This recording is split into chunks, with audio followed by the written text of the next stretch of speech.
తెలుగు వాళ్ళు ఎంత మారుమూల గ్రామాలకు వెళ్ళినా వాళ్ళ ప్రేమ ఎప్పటికీ తగ్గదు. 2 days నుంచి ఒడిశా కటక్లో తెలుగు అంకుల్ వాళ్ళ దగ్గర అయితే ఉన్నాను. అంకుల్ చాలా బాగా చూసుకున్నారు, ఆంటీ కూడా. వైజాగ్ తర్వాత బాగా తృప్తిగా తిన్నది ఫుడ్ ఈ 2 days.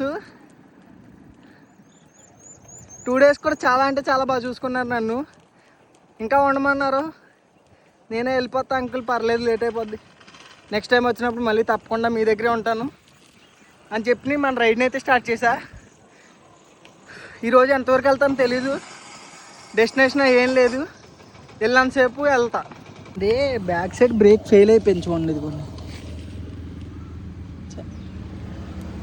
ఇగో ఇక్కడ రెడ్ది కనిపిస్తుందా, అది ఇరిగిపోయింది. ఎక్కడైనా కటక్ వెళ్ళే దగ్గరలో వేయించుకోవాలి, కటక్ వెళ్ళాక.